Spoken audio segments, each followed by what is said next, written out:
제가 이제 앞에서 말씀드렸던 매일 국어에서의 가장 큰 아이들의 꿈을 펼칠 때 배움에 장애가 발생되지 않도록 하는 학습 역량, 이것을 키워주기 위한 Y를 매일 국어 초등 교과서 독해에는 어떻게 녹여냈는지, 그리고 중고등 교과서에는 어떻게 녹여냈는지, 또 하나 저희가 12월 달부터는 제가 지금 소개해드리는 모든 컨텐츠들은 다 아이들의 배움, 스스로 공부를 하는 그 역량과 관계가 있는 소스들입니다.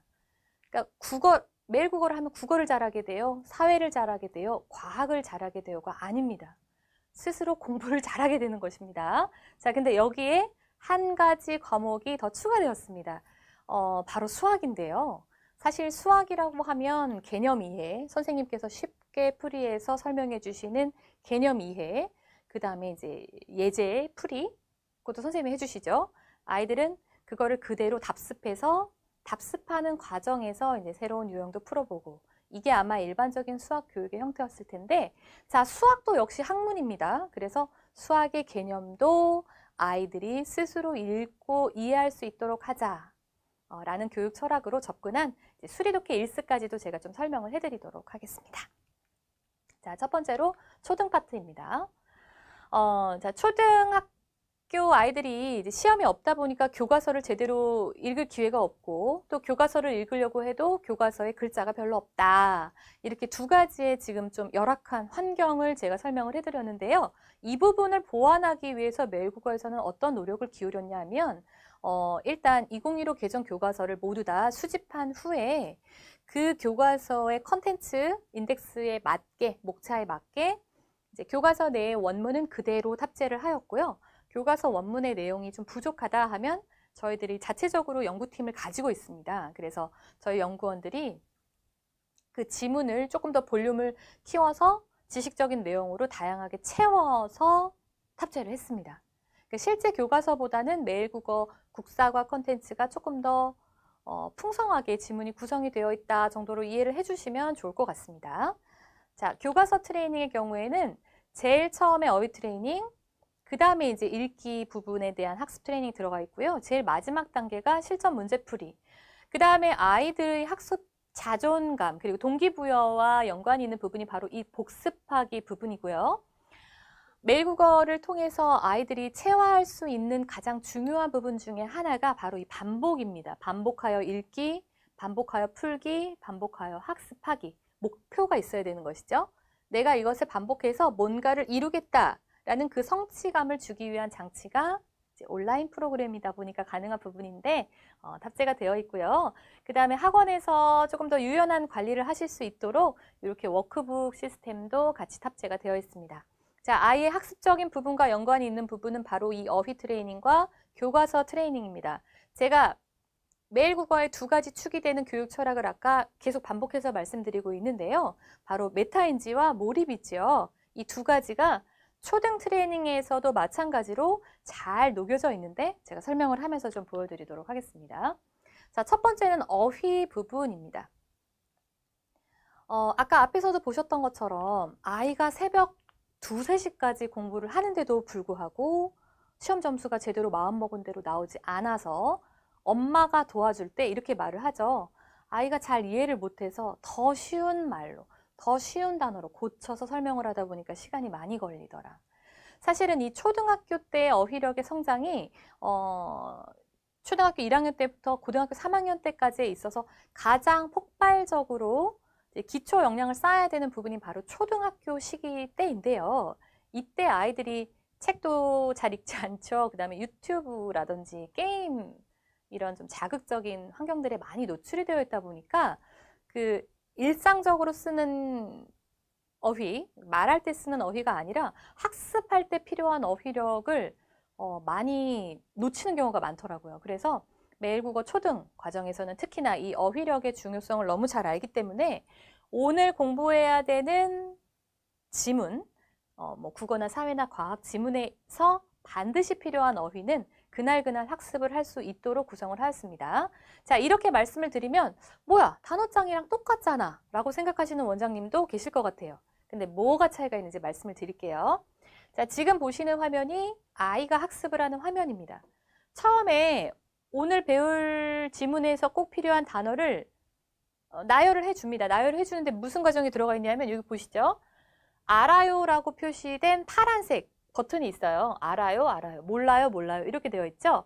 이 부분이 바로 아이들이 그냥 관성을 가지고 그냥 이런 단어를 오늘 해야 되는구나 이렇게 지루하게 보는 것이 아니라 어느 부분에서 시선을 딱 멈추고 이 단어 내가 아는 단어네? 이 단어 내가 모르는 단어네? 이렇게 멈출 수 있는 지점들을 만들어준 것이죠.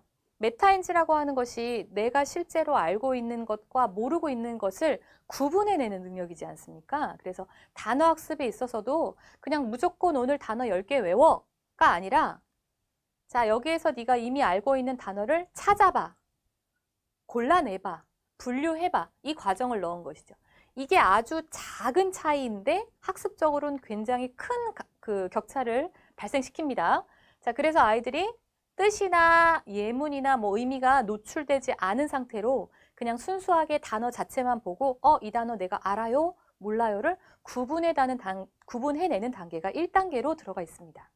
자, 그럼 그 다음에는 이제 몰라요라고 하는 단어만 이제 단어 카드를 보여주면서 아이가 이제 롤링하면서 학습을 하게 되는 것이죠.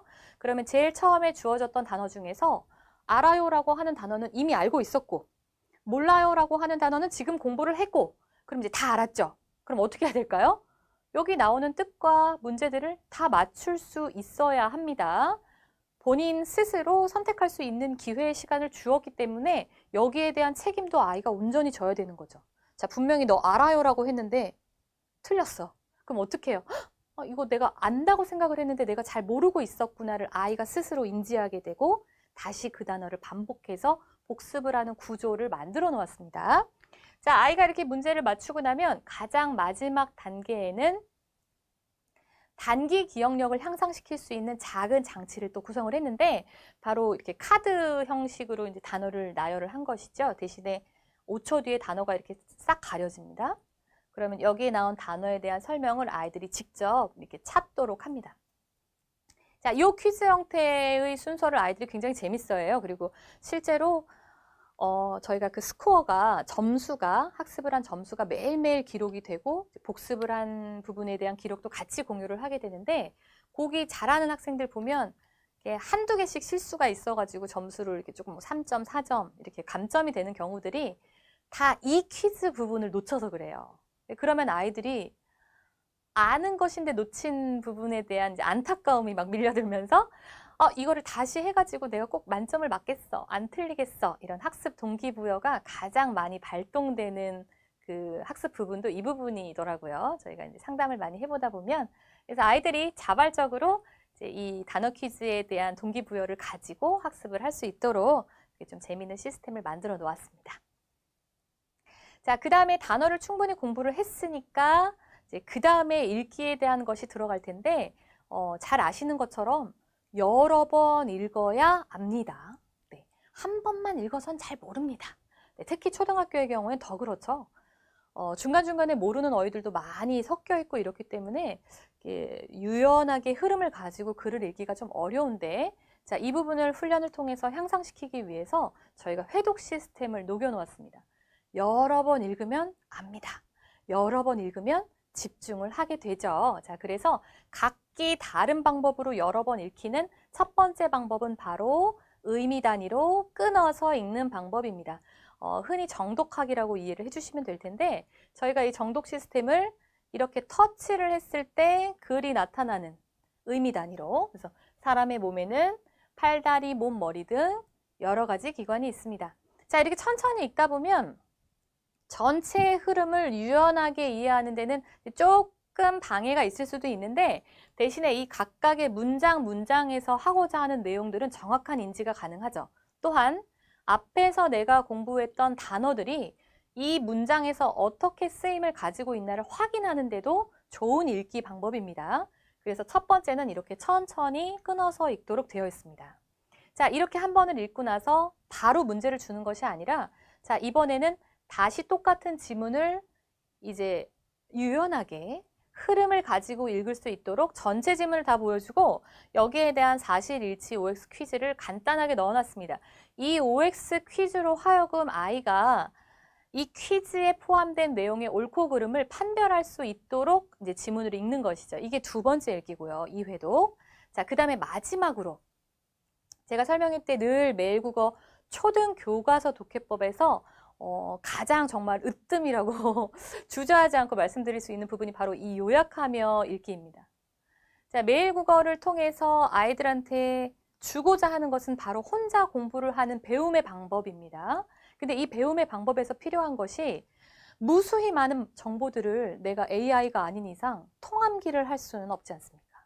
그러면 아이들이 누가 옆에서 선생님이 일일이 다 줄여주고 요약해주고 설명해주지 않더라도 혼자서 공부를 할 때 이것을 간단하게 요약하는 시험 공부할 때 하는 것처럼 방법을 자연스럽게 익힐 수 있는 장치를 만들어 놓았습니다. 보시죠.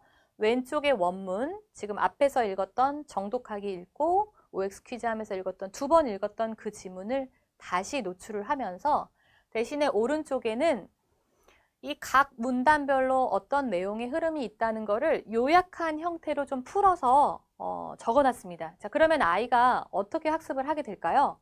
옆에 선생님이나 엄마가 없더라도 여기 뭔가 네모칸이 있잖아요. 이 네모칸에 들어갈 것을 이 지문이랑 찾아야 되겠구나라고 인지를 할 수 있겠죠. 그러다 보면 식물의 구조 1, 뿌리. 여기 이제 뿌리에 대한 내용들이 쭉 나왔었잖아요.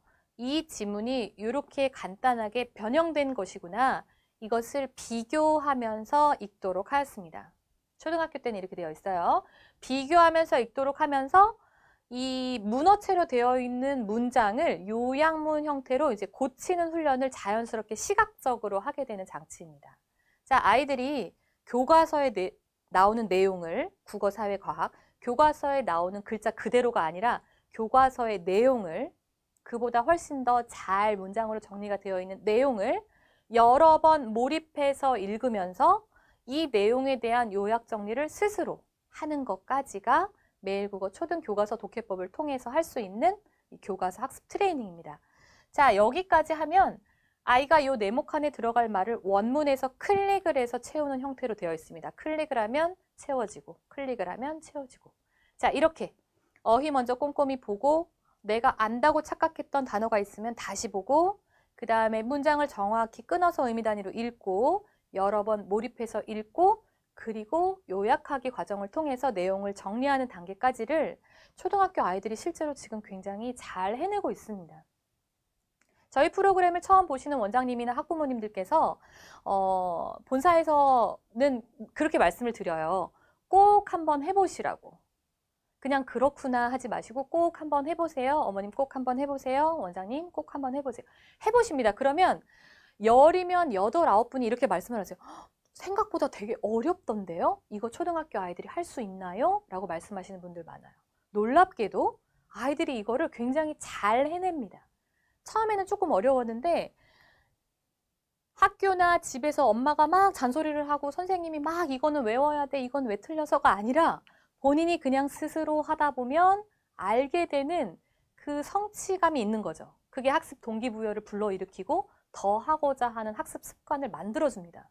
처음에는 조금 어려울 수 있지만요. 그래서 매일국어 온라인 독해 프로그램은 아이들이 스스로 공부하는 방법을 익힐 수 있도록 하는 프로그램이라는 것이지 이게 절대로 국어나 사회나 과학의 단편적인 지식을 습득하기 위한 장치가 아니라는 점을 다시 한번 강조드립니다. 자, 그러면 이제 나오는 문제풀이는 얼마나 잘하겠습니까? 아이들이 이렇게 단어도 열심히 공부하고 읽기도 열심히 하고 또 요약하기까지 했으니까 아이들이 문제 잘 풀 수 있도록 문제 양이나 난이도는 조금 적절하게 저희가 조절을 해서 선지 문제 한 서너 문제 정도, 그 다음에 핵심 개념학의 문제, 또 서너 문제 정도 해서 조금 라이트하게 문제는 구성이 되어 있고요. 정리를 해드리자면 초등교과서 독해법은 교과서를 통한 비문학 독해 트레이닝이라고 접근을 해주시고 아이들이 물론 다양한 양서를 통해서 독서를 통해서 책에 대한 흥미를 갖거나 독서에 취미를 들이는 것도 굉장히 가치 있고 중요한 일입니다. 하지만 그것과 마찬가지로 아이들이 스스로 공부를 하는 방법을 익히면서 특히 교과서를 통해서 교과서의 개념과 그 다음에 학습 방법을 익히면서 지금 코로나 시대에 발생될 수 있는 학습 결손에 대한 부분도 보완을 할 수 있고요. 그다음에 무엇보다 아이들의 학습 자존감이 높아지는 독해력을 키울 수 있게 된다는 지점에서 매일국어 프로그램을 이해해 주시면 될 것 같습니다.